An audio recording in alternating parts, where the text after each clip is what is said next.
Yang kena sihir, kena gangguan, kesurupan, insya Allah disembuhkan Allah. Yang belum kena, insya Allah dapat perlindungan Allah dari orang yang hasud, dari orang yang iri, orang yang sakit hati atau benci sama kita, atau memfikirkan sesuatu bahaya, atau berencana untuk mengganggu kita dengan sesuatu keburukan atau fitnah. InsyaAllah ayat-ayat ini yang akan saya bawakan untuk anda semua akan melindungi kita dari kejahatan jin dan manusia.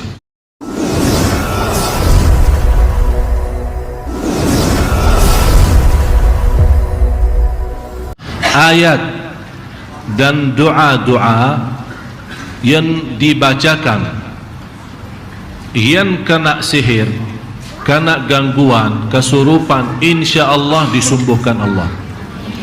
Yang belum kena, insya-Allah dapat perlindungan Allah dari orang yang hasud, dari orang yang iri, orang yang sakit hati atau benci sama kita, atau memfikirkan sesuatu bahaya, atau berencana untuk mengganggu kita dengan sesuatu keburukan atau fitnah. InsyaAllah ayat-ayat ini yang akan saya bawakan untuk anda semua akan melindungi kita dari kejahatan jin dan manusia. Di luar itu, ayat ini boleh dan sangat bermanfaat bagi seorang wanita yang sudah lama nikah tapi belum bisa mendapatkan keturunan. Kenapa saya sebarkan ini? Kan saya bisa membukakan rumah saya, pintu rumah saya untuk mengobati orang kan? Yang mau berobat kemari datang ke rumah. Tapi lebih baik anda berobat sendiri supaya jangan terbiasa pergi ke orang, apalagi dukun dan sihir atau tukang ramal atau bintar.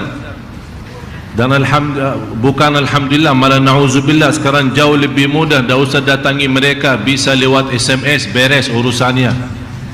Tinggal spasi nama, tanggal lahir, spasi rek 9 berapa itu gitu. Bahan dipotong dari pulsa kita 5.000, tapi ternyata harga iman kita hanya 5.000. Na'udzubillah. Hati-hati, jangan anda menggantungkan diri untuk berobat, walaupun yang mengobati itu dengan Al-Quran atau doa. Biasakan anda sendiri, jangan suka pergi ke sana sini. Saya tidak mensalahkan orang yang mengobati orang dengan Al-Quran, tapi apakah semuanya sama dengan niat yang ikhlas dan baik? Tidak semua sama. Dan orang yang baik sama yang tidak baik sudah sekarang tercampur aduk. Kita sekarang tidak bisa membedakan. Oleh karena itu, jalan keluarnya, daripada saya membukakan, kalau saya membukakan pintu, insyaAllah dalam 1 tahun menjadi yang terkaya di Indonesia.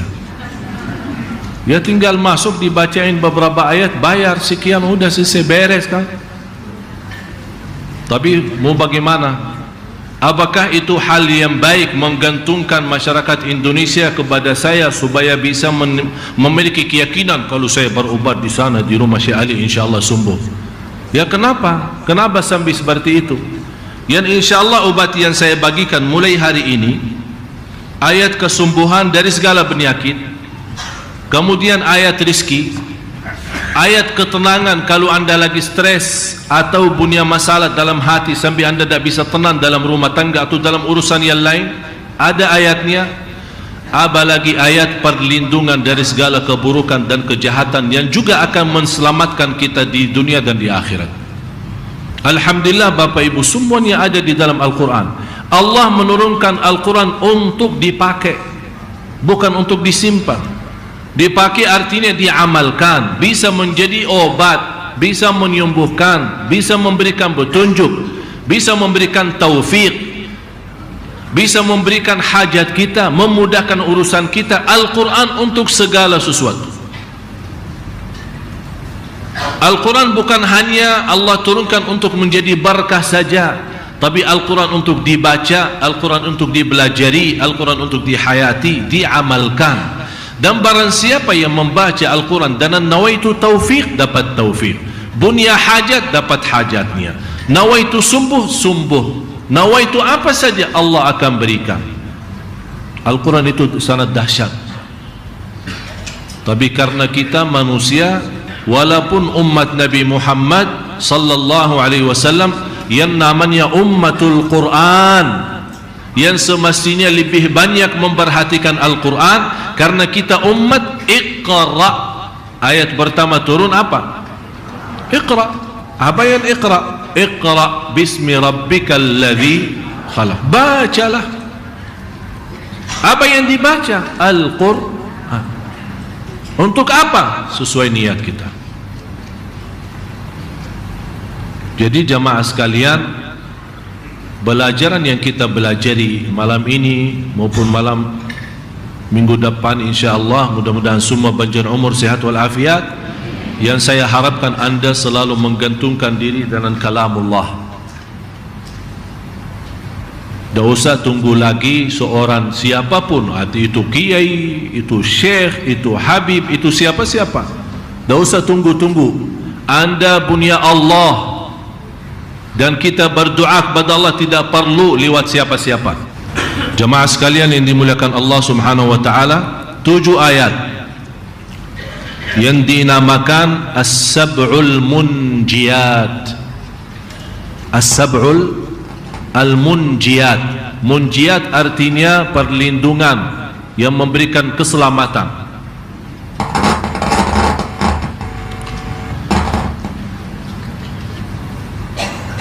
Yang pertama suratul An'am, surah yang ke-6 ayat 17.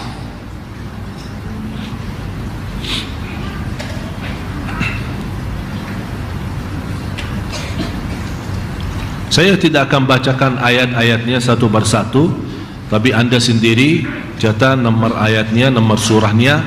Nanti anda sendiri masing-masing menjadi tugas rumah. Boleh ayat yang saya sebutkan, boleh anda kumpulkan dalam satu tulisan atau satu catatan, ya. Nanti bisa menjadi wirid kita. Kita bisa baca sehari-hari kita. Mau baca habis salat apa saja boleh, mau baca di pagi hari boleh, mau baca di, tidak ada waktu tertentu, bebas. Mau sebelum tidur boleh, mau pas bangun tidur, lagi dalam perjalanan. InsyaAllah kalau anda sering membawa ayat ini dan membaca selalu setiap hari, lama-lama hafal. Tidak lama lagi, sebentar hafal. Ayat yang pertama suratul An'am, surah yang ke-6 ayat 17. Yang kedua surah ke-9 ayat 51, suratul Taubah, surah ke-9 ayat 51. Yang ketiga surat Hud, surah ke-11 ayat 6. Kemudian yang keempat surat Hud juga, surah ke-11 ayat 56.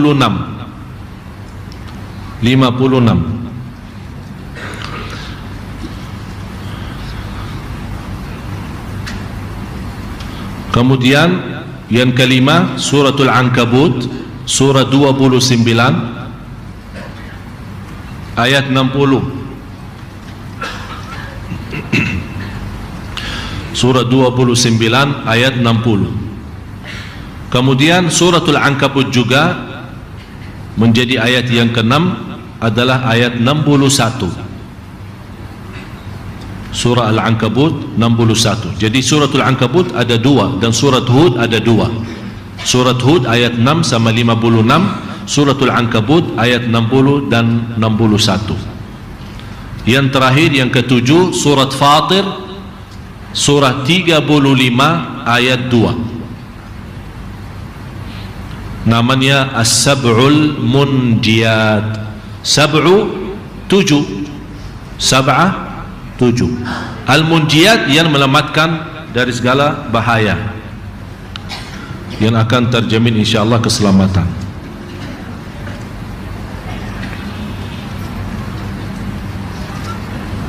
Sudah jelas? Baru saya ulang lagi. Ya, saya ulang lagi. Suratul An'am, surah yang ke-6, ayat 17. Saya susunkan sesuai susunan Al-Quran ya, surah-surah Al-Quran. Surah yang ke-6 ayat 17, surah ke-9 suratul Taubah ayat 51. Kemudian yang ketiga surah 11 surat Hud ayat 6. Kemudian yang keempat surat Hud juga surah ke-11 56. Terus selanjutnya surah Al-Ankabut surah 29 ayat 60, dan suratul Ankabut juga surah 29 ayat 61. Kemudian yang terakhir surat Fatir surah 35 ayat 2. Ayat yang saya sebutkan boleh anda kumpulkan dalam satu tulisan atau satu catatan ya. Nanti bisa menjadi wirid kita. Kita bisa baca sehari-hari kita. Mau baca habis salat apa saja boleh, mau baca di pagi hari boleh, mau baca tidak ada waktu tertentu, bebas. Mau sebelum tidur boleh, mau pas bangun tidur, lagi dalam perjalanan. InsyaAllah kalau anda sering membawa ayat ini dan membaca selalu setiap hari, lama-lama hafal. Tidak lama lagi, sebentar hafal.